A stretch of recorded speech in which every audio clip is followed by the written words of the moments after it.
All right. It's You all want some yours, yogurt? Tammy. All yours. Great. Huh? Welcome to the Rotary Club of Kerrville. We're so glad to see all of you. We have 55 people, and it's going to be an exciting meeting and an exciting program. So it's good to see all your faces. You can adjust your screen so you can see all the faces at once instead of just a few. So you might try that if you're missing people. I'd like to remind everyone to mute your Zoom screen so that the things that are going on in your place don't come over here, and also your cell phone. But before you silence your cell phone, please check in on Facebook and let everybody know that you're at the Rotary Club of Kerrville meeting. Okay, and we are blessed today to have Stockton Williams, who is our official Pray on Demand person, and we will ask him to say our prayer for us. Okay, if y'all would pray with me. Heavenly Father, we thank you for this day. We thank you so much for the blessing of Rotary and our chance to be together even in this coronavirus time. We do lift up our need as a community for rain. We need to have some more rain. We're sorry we missed most of it the other day. Also, we continue to pray that the scientists, you can give them the discernment and wisdom to come up with a vaccine for the coronavirus. And we know that we have the blessing of living in the very best state ever. And so we're excited about our program, and our speaker tells about the Texas Institute at Schreiner University. In Jesus' name, amen. Amen. Okay, if you will join me in the pledge. I pledge allegiance to the flag, the United States of America, to the republic for which it stands, one nation, under God, indivisible, with liberty and justice for all. Thank you so much, Stockton. We so Sure, you bet. And you know, you're a pro, so it's just great to ask you for POD. Okay, we have, is Clint Morse with us? Is Clint going to introduce our speaker or someone else? I'm going to introduce him, Tammy. That's what I was wondering. Thank you so much, Marta. Absolutely. So, you know, we at Schreiner, we're delighted to have Dr. Don Frazier. He joined us recently as the director of the Texas Center at Schreiner University. And he is a graduate from UT Arlington and TCU. He's an award-winning author of 5 books on Texas and the Civil War, and really heavily involved in a lot of different museum work. So he's been involved in the Texas Civil War Museum, the Buffalo Gap Historic Village, and Frontier Texas, among others. He's also a member of the Philosophical Society of Texas, and he is a director and scholar on the board at the Texas Historical Foundation. So this Texas Center is something that's been in the works for a while, and again, really happy to have Dr. Frazier on staff and on campus now. And so with that, I will allow Dr. Frazier to tell you a little bit more about himself and more about the Texas Center. Hello, everybody. I appreciate you guys having me. I think this is the largest group of Kerrvillians that I have seen in this era of COVID-19. And so y'all are a good-looking bunch. Y'all seem to like each other, and y'all are all happy and chirpy. That's good. Does my heart good to see all that. This is a gorgeous part of the state. I can't tell you how happy I am walking along the cypress trees along that river trail. It's a great change of scenery from what I've seen in the past. So very happy to be here. I want to start out by clarifying exactly what this place is called. I've heard it called everything from a Texas History Institute to all sorts of different things. It's simply the Texas Center at Schreiner University. And we're going to do history and culture and essentially all sorts of Texasosity. So it's everything from music to literature to history. And essentially, we're going to be advocates for Texas culture. One of the things that is a reality that is just coming at us, and it's something that everybody needs to think about, is the fact that we're about to double the population of this state. By 2050, there's going to be twice as many Texans as there are now. And 1 out of 2 of them is probably not going to be from here. So this isn't natural increase, this is immigration. And I mean immigration from faraway places like Arkansas and Oklahoma, and, you know, alien places like that, but certainly California. I've got a nephew that's in the building trades in Austin, and he is saying that 1 out of 2 slabs that he pours is for a Californian. And so this poses some challenges. Ultimately, what we're doing is can best be described as cultural sustainability. You know, we hear the word sustainability a lot when we're talking about natural resources and climate and things like that. But cultures have to be cultured as well and cultivated in order to persist. So the big question that, or the big issue that this is really designed to address is, how do we use the past of Texas as it informs the present of Texas to also prepare us for the future of Texas? Essentially, how do we build upon the great things that Texas has done? One of the sort of default positions I have going into this great quest is the idea that Texas is perhaps the best expression of the American idea. So think of all 50 states and think about how they approach the promise of American identity. And I'd be hard pressed to find another place in the country that does it better than we do. So in that particular regard, I think that Texas is probably worthy of study. You know, universities all over the place have regional studies, you know, French studies, European studies, East Asian studies. But Schreiner has decided that it's going to be the school in the state of Texas that is going to study Texas and prepare that next generation for leadership and stewardship of the state that we all call home. Now, Texas is composed of people from all over the place. It always has been. Essentially, it's a destination for immigrants seeking some sort of better way to do life. And so this is not just about Texas tub thumping, if you will. We're not talking about yeehaw and all that sort of stuff. We're actually going about this in a very systematic way to say, well, what do we do well and what could we do better? And how do we use this information to increase the common good? So what I would really like to share in the next few minutes is kind of the 4 or 5 things that I think that we will start emphasizing to begin with. So for instance, one of the things that I'm fascinated is how Texas works. And by works, I mean, what do Texans do for a living? How does Texas foster innovation? What kind of businesses operate out of Texas? How does this manifest itself everywhere from the local grocery store to the Permian Basin? And so Texas business and technology is something I think that I would like to spend a little more time thinking about.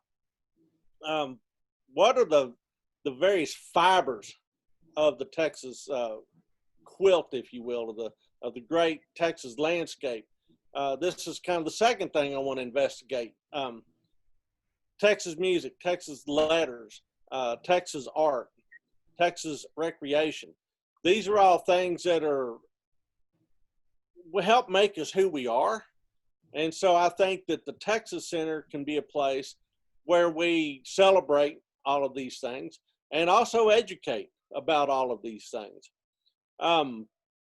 Also, Texas history and culture, that's the default for me. I've been a classroom instructor for 26 years, Texas historian. I've written on the Texas in the Civil War. Texas, by and large, fought the Civil War in Louisiana. I mean, why fight it next door when you can fight it one state away and let everything get burned down there instead of Texas? And so that's where Texans, by and large, fought. So I've done all that's been my primary area of research, but also done work on the Alamo, done work on the U.S.-Mexican War, and done some work in 20th century Texas. So Texas history is kind of my bread and butter. That's my native tongue, if you will. And culture I like because it also includes barbecue. If you could see a full figure shot of me, you'd know that I'm an opportunity feeder, and that anytime we can start to work cuisine into this sort of thing, I think it's probably a good day. But I'm also a big fan of, all the other great Texas things like chicken fried steak and Tex-Mex. Anyhow, you get the drift. The other thing that I'm interested in is Texas stories, essentially Texas lives, everything from Texas folklore, but also how Texas is portrayed in film and on the stage. So there's a lot of Texas to capture. The good news is Shriner is going to essentially step forward and say, we're going to be a place where all of this stuff is celebrated and all of this stuff is taught. Now, just in the classroom, au contraire, we will be teaching everywhere. So I tell everybody that I've gone from teaching about 80 undergraduates a year to about 26 million Texans. There's a lot of people out there to educate. And what we have learned in the age of COVID-19 is that zip codes are a lot less relevant than they used to be. Just think about it. 3 years ago, driving someplace was a big part of experiencing something. And now all of a sudden, we're all gathered together via technology. So we'll be able to export this stuff all over the state, which is pretty exciting to me. So what is actually physically housed at the Texas Center? The Texas Center is bringing together not just the Shriner component and the educational component, but it's partnering with a nonprofit, the McWhinney Group, which is adding to the mix the various activities that they do, including State House Press. So we now have a publishing house at Shriner in Kerrville. We also have a heritage and cultural tourism company, Bear Leader Tours.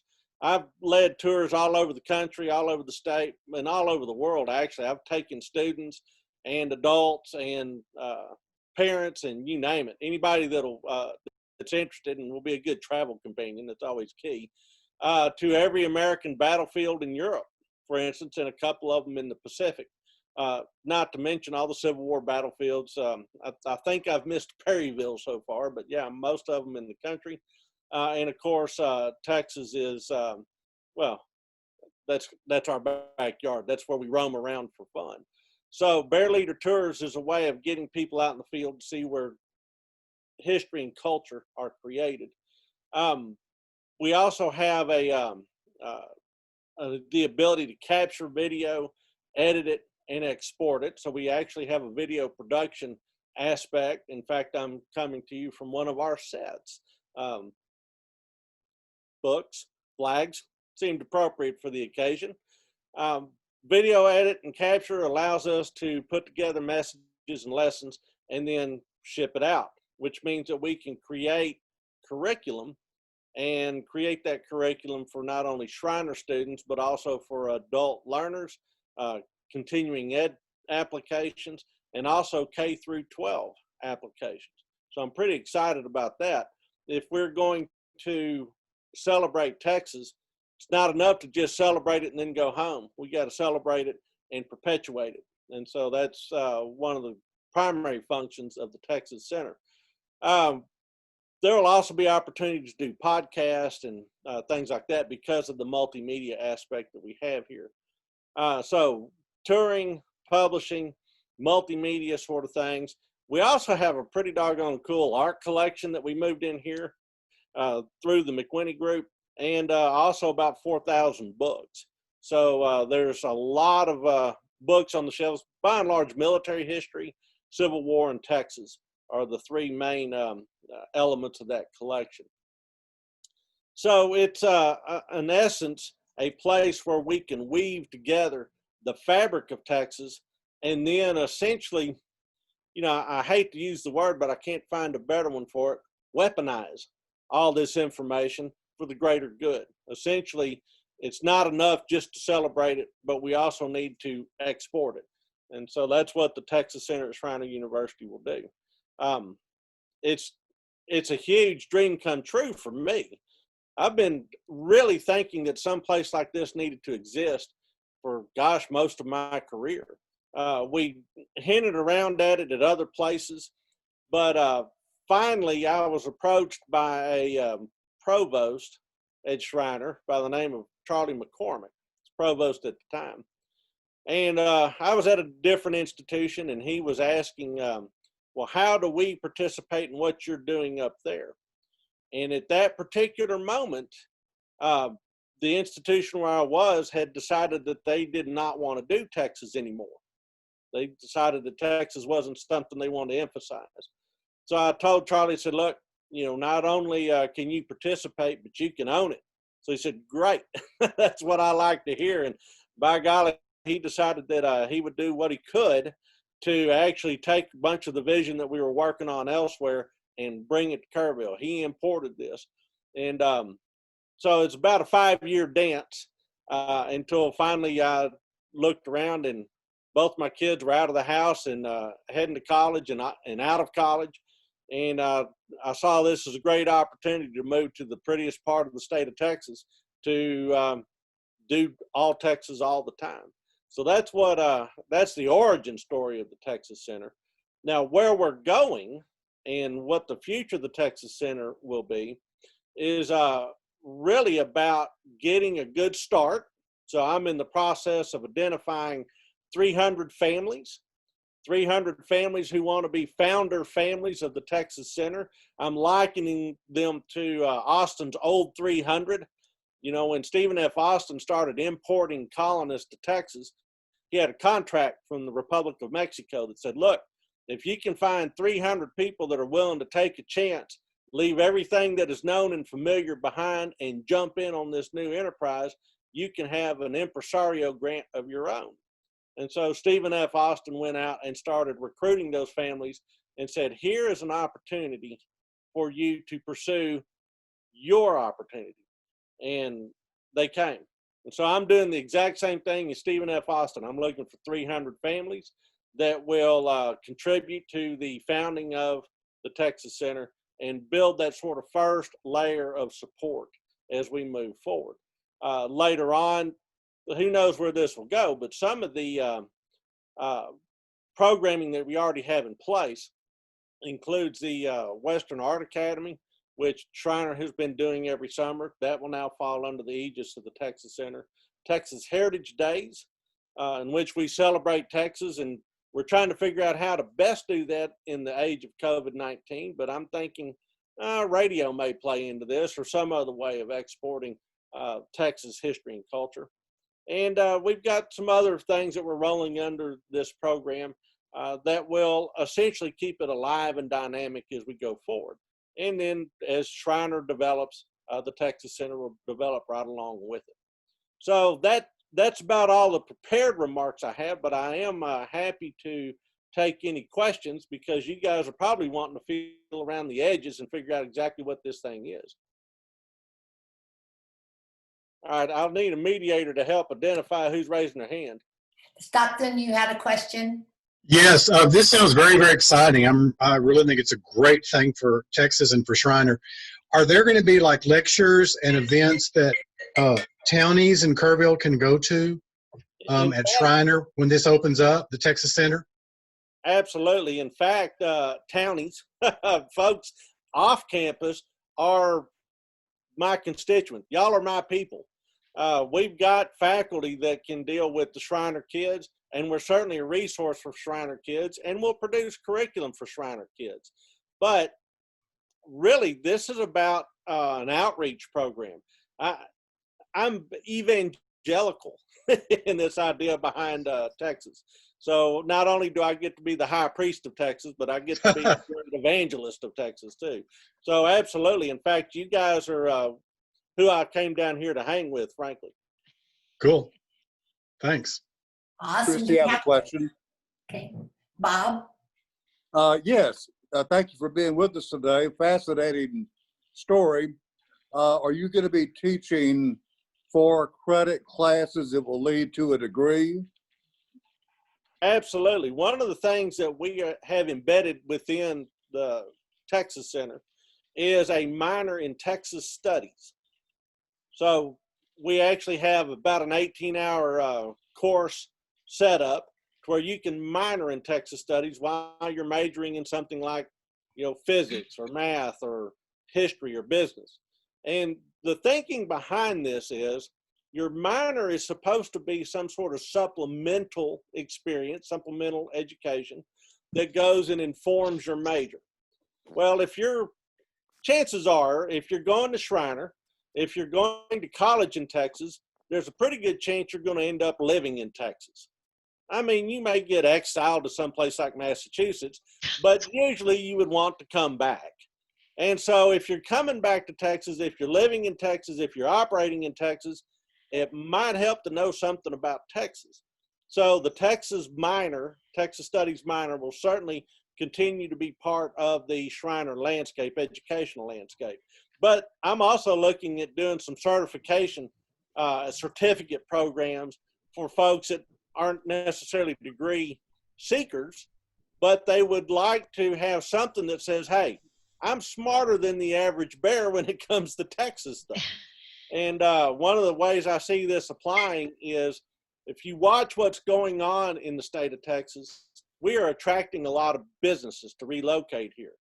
Well, one of the things that the Texas Center can do is help ease that transition for this workforce that's pouring into Texas by essentially providing a primer on what it is to be in Texas. Texas is peculiar. There's no way around it. We are an interesting bunch that is informed by our history and our past. So, one-day seminar for a company that's relocating their manufacturing plant somewhere in Central Texas, for instance, might do some good if they just kind of understood when somebody says the Alamo, what we're talking about. When somebody talks about Johnson Space Center, we give the background on that. Some way to get you from point A to point B. Now, as a follow-on to that, I have an awful lot of Texas history curriculum already online at YouTube. So you can go to YouTube and you can go through an entire course on Texas history. You can go through a course taught by Steve Harden, who's perhaps the most famous historian of the Texas Revolution, on YouTube. You can pick and choose if you want to know about Comanches. There's videos on that. And I also have an entire course on the U.S. Constitution line by line, whole series of lectures about the U.S. Constitution. And I come at it from a state perspective. My colleague, Paul Fabrizio, is a political scientist. He comes at it from a federal perspective. And so there's a lot of give and take as we are talking about the U.S. Constitution. We did that because we think every student ought to experience the Constitution at some time in their life. And so here's 153 short videos on exactly what the Constitution says, line by line. So you asked a very short question, and I gave a very long answer. Thank you very much. Good answer. Tammy, I have a question. Tammy? Yeah, go ahead. This may be one for Charlie, but, one of the genuine Texas deals is the German beer garden. And y'all have a beer garden, I guess, about to open, or when is it going to be open, and will there be food there? I will take that one, Don, if that's okay with you. So, yeah, we've partnered with Jeremy from Pint and Plow, and he's got just an extraordinary facility here on campus. Actually took an old building and didn't modernize it, but made it look just absolutely incredible. He'll have coffee, he'll have kombucha, in addition to craft beers. And of course, the governor has closed bars at this point, so it's not open now. We anticipate that the governor, at some point in the future will open that up, and we'll be able to invite the community.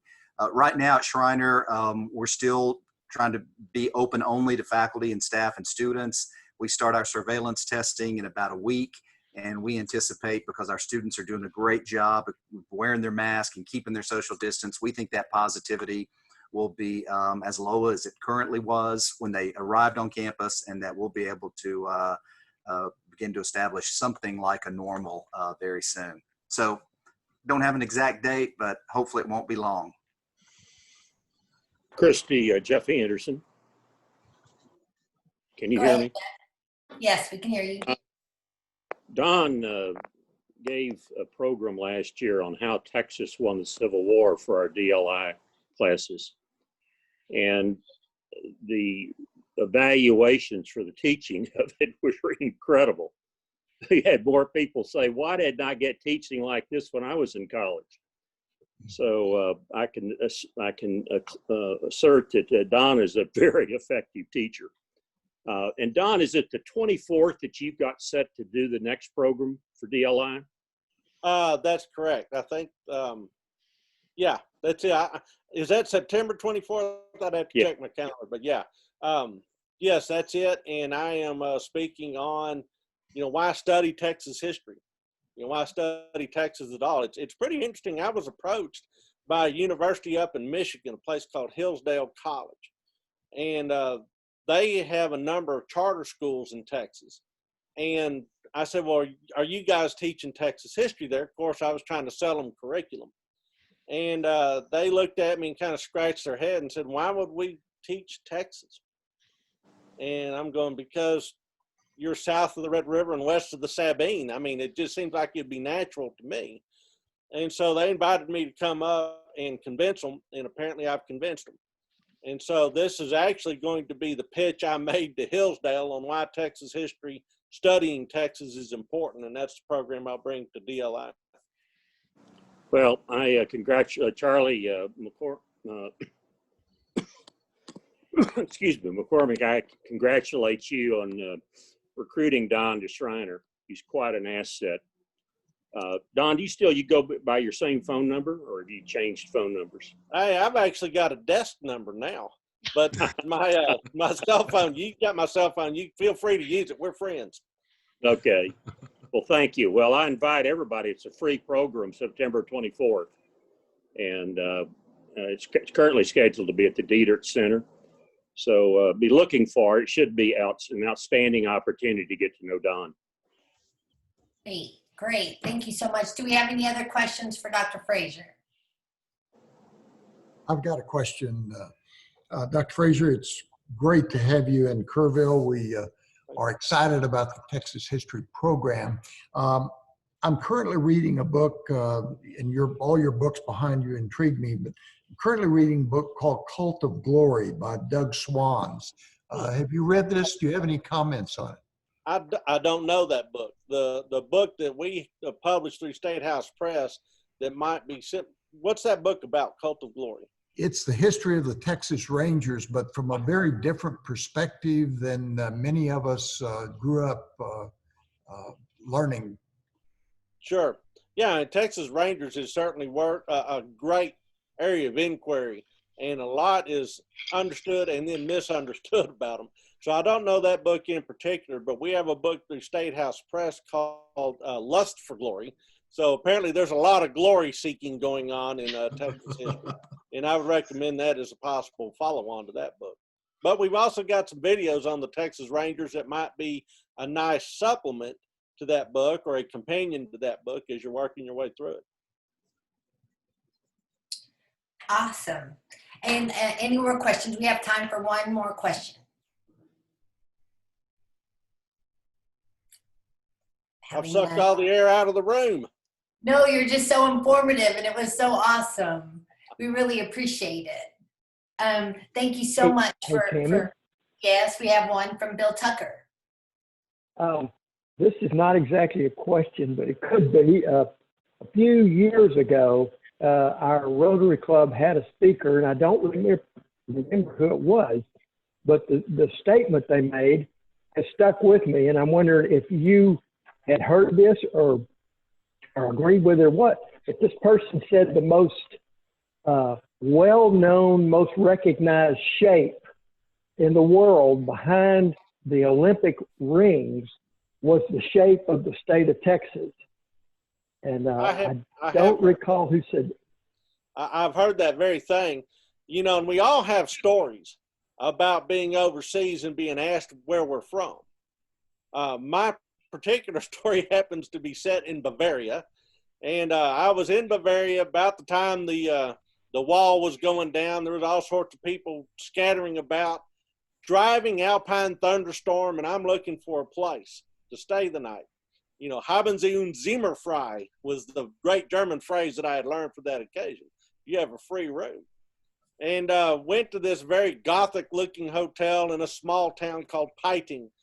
And big old door knocker, bong, bong, bong, you know, is anybody there? Guy opens the door and says, you know, how can I help you? I said, haben Sie un Zimmer frei? He says, you speak German, but you are not German. He says, no. He says, where are you from? I said, I'm from Texas. He says, Texas, Bavaria, 2 independent countries. Come in, my friend. So that's always the way it is. Even in a small town in Bavaria, they immediately understand that Texas is different than American. Not better, not worse, but different. And part of what makes America great. So. Awesome. Well, thank you so much. And we're so excited to have the Texas Center here and you here. And it's going to be a great addition to our community and, of course, Shriner campus. Thank you so much. You bet. I'm here to help. Thank you. Okay. I don't see Stephanie Miller online. And I wonder if anyone has anything for families in Rotary for us at this moment. I don't know of anything, but if anybody knows of anything affecting our Rotary family, please let us know. Looks like Jeff Anderson is home. Yes, he looks like he's doing good, and he did great. He was home for the luncheon, the citizenship luncheon too. He recovered quickly. Yes. Well, I was actually in the hospital when we did the luncheon. Wow, you faked it well. It was good. But it was the first time I've worn anything other than hospital garb in some time. Well, welcome home, and you look great. Thank you. Hope you're feeling good. I'm improved. Thank you. Good. We have some announcements. Of course, we're going to talk first about invoices. We are starting to get a response from our reminder about invoices. So please, if you haven't received one, check and see if you paid an invoice in July. If you didn't, you owe one. So please get with Gina or Christy, and we'll get your invoices paid. Also, we talked a little bit before the meeting started about our food drive this weekend. It's Saturday from 10 a.m. to 2 p.m. at the Hill Country Veterans Center. And what we're trying to do is replenish their pantry. Our club has adopted the Hill Country Veterans Center food pantry, and we stock it a couple times a year. COVID-19 is kind of taken a toll on that pantry, and they need to be replenished sooner. So that's why we're doing this food drive, and we really need your help because, as you know, this only goes to veterans, nobody else, and veterans won't go. It's what I've been told by Alan Hill. Veterans won't go to anywhere else. They will only ask help from another veteran. So we really need to get that food pantry replenished. So we would appreciate your help with that. All you have to do is put the food in your car, drive up to the Hill Country Veterans Center at 411 Meadowview Lane. Somebody will come get the food, and you can just drive off. It'll be very quick and painless. So please do that. If you don't want to donate food, you don't want to shop or something, we'll take your cash and we'll get them food. So please just help us do that for them. They've done a lot for us. Let's try to do something for them too. We also have the Labor Day events. I know a lot of planning is going into that, and I think Christy can give us an update on what's going with that. But the good news is we're having one. So go ahead, Christy. Yeah, we as a committee, first of all, kudos to our committee, but we're going to still be out there on Labor Day. We have permission from the city to put up our signs along the river trail so that anyone who's out walking that day will see what Rotary does in this community. We're going to put up at least one canopy, maybe two, and we will have cold water there as well as snacks. Thanks to Ken Stoppel, Ford, they said they'd get us some snacks. I know somebody is trying to get some fruit, and I believe that Texas Hill Country Bank has already said they'd give us 150 bottles of water. We're still looking for a little more water if anyone wants to donate it. and we'll put the signs up. So it'll just be a chance to greet the community. We'll all be wearing masks. We do have Rotary masks. So if you sign up to volunteer, you can get your Rotary mask. It says Rotary logo right on the side. I'm going to send out an email to everybody. And if you are able to work a shift, if you'll respond, I'll put you down for that shift. As soon as that shift is full, I will try and get you an adjacent shift and send an email back and say, can you do earlier or later? But we're staffing it from 7 a.m. till 2 p.m. So thank you to everybody, and we're going to have a great time on Labor Day. Great. Thank you so much for your hard work. And remember, we talked about last week, Rotarians are people of action, and they really did push through that. So let's support them by volunteering. It's going to be a long day, and we're going to need, if a lot of us volunteer, everyone can do a little bit of time on the Riverwalk helping promote Rotary and greeting the public. So please get back with Christy on what shifts you can work. Also, we have trash pickup. I sent out the email on that on September 12th. It's kind of exciting to get to see some of this normalcy coming back. It's going to be a little different. It's social distance. No donuts, but individually wrapped food. So please go out. And also remember, we haven't been there for 9 months. So it's going to need a lot of work and a lot more volunteers. So please get with Todd Odom and let him know that you can help him. He's hoping for 20 volunteers. So let's not let him down and we get those 20 volunteers. Yeah, let me cut in if that's okay. It's Todd. That'd be great. We appreciate it. You know, any kind of help we can get. You know, I'm going to reach out to Interact Club as well, but I know those young people, they got a lot going on in school, so I've made a decision on that. But anybody we can get out, you know, many hands make a light load and it goes quick. We sure appreciate it. Great. Thank you so much. I will be having some updates for you on a blood drive. We will be working either with the Kerr County or with the Kroc Center to schedule our first blood drive. So I'll get you more info on that, but we'll give you a break. It'll be after Labor Day. So there you go. Do you want to do your club runner moment now before wine or wine after? Wine first. Right now, I'll just do it right away, kind of quick. Yeah. Okay. Okay, I'm going to share my screen again so that everyone can see. This is our website. If you haven't seen it, this is our website, kerrvillerotary.org. We talked last week about being able to get in the member area, but this is also a great place just to see who our upcoming speakers are. If you have a question about who our upcoming speakers are. There's also information here on our last meeting. If you missed it, you can go up there. If you miss a meeting and you go up here and watch the video or read it, you just need to drop me an email and you'll get a makeup. So the last 2 meetings are always online. Here's the Youth Citizenship Awards, and here is the thing for the inductees for the Tivy Hall of Fame. All right, so if you go into, and we have a couple new people online here. If you're wondering where you can find that application to become a new member for our club, it's right there on the right for either the Satellite Club or the Noon Membership Club. And I don't see it, but they're also, we'll get the Rotaract one up here as well. We need to get that one up there too. All right, so go to your member area. And to do that, you each got a login and got a password initial. And once you log in, you can change that password to something you hopefully can remember. Good luck with that. I never remember my passwords. All right, so this is the new page. It looks a little different than the page that we used to have. So if you've been up there and you go and look at this, you might say, oh, this is crazy. But here's this first box is all about you. Editing your stuff. This is all about you. Events and volunteering, you can find out, you can put in an event, you can do that. So if you're in charge of one of the committees and you've got an event coming up, you put it in right there. We are taking attendance now, so I am putting in your attendance. If you make up a meeting at another club, if you have a committee meeting, the person running that committee meeting should be sending that list to me so that we can make sure you get a makeup. And then here again is that membership area, which I believe we talked about last time, but this is a list of every member. So if you want to try and get a hold of one of your buds here, you just have to go down this list. It only shows 25, but then, you go to the next page. There you go.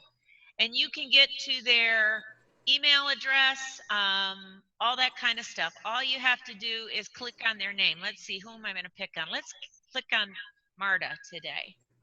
But when you go to Marta's thing, there's her pretty picture. Here's her information. Never mind that birth date. She probably didn't want that shared. But it's up there. So there you go. It's up there. All right. So that's under admin, and this is a new admin page, but don't let it freak you out. There's just a lot of information up there. So next week, if everyone will, not that I know you have it with you anyway, but next week we will do phones. We'll talk a little bit of what you can access on your phone. So be sure and bring your phone. Great. Thank you so much, Christy. We wanted to introduce you guys and reintroduce you guys to our website, the Club Runner website, because there's so much information on there. You can get to whatever it is that you need to do. And sometimes it's scary to start that. So Christy wanted to give little tutorials each week to kind of help ease people's minds as they get to use the website and Club Runner. Okay, so now it's time for wine. We're going to be doing this every week. I don't have the wine with me, so whoever wins gets to pick red or white, and I will make sure to deliver it to you. I will personally deliver your wine, but you can't win wine if you don't come to a meeting and if you don't wear your pin. So pass the word along to all our Rotarian friends and tell them to sign on to the meetings and to wear their pin. So the first person that I've drawn is Sue Tiemann. Sue Tiemann, are you there and are you wearing your pin? Sue? Sue's here. You're muted. No pin. No pin. Oh no. Okay. I'm sorry. And Mary Rohrer, are you still here and are you wearing your pin? You're muted. Mary? Mary?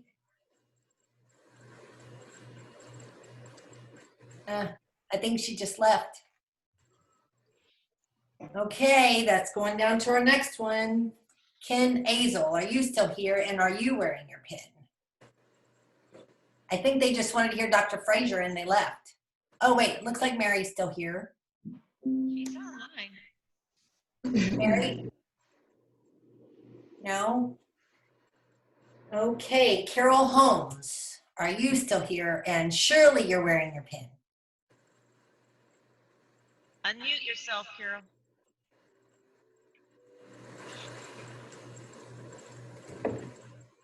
Hello. Carol? Who is it? Can you unmute her, Christy? I can ask her to unmute. Thank you. There she is. I'm here and I have my pen on. Yay! Okay. Yay. Do you want red or white? Probably red. Red. You got it. And where can I get it to you? What's your? Let's see. You can come by my office if you like, or I can bring it to you, whichever you prefer. But we can do that. I'll come by your office. It'll be the best thing. Okay, 303 Earl Garrett. Okay, I'll do And that. I'll email you too. All Okay, right, guys. Well, what a fun meeting. Doesn't it feel like we're just doing so much, even though people tell us we're in quarantine? We're just a busy, active club. So thank you so very much. Okay, do we have any other announcements for the good of the club? Okay. Well, if you will join me in the four-way test, we will adjourn this meeting. Of the things that we think, say, or do. Is it the truth? Is We're all concerned. Build goodwill and better friendships. Beneficial to all concerned. Okay, thank you guys. Have a great week. Bye. Yeah. Bye. Have a good week, y'all.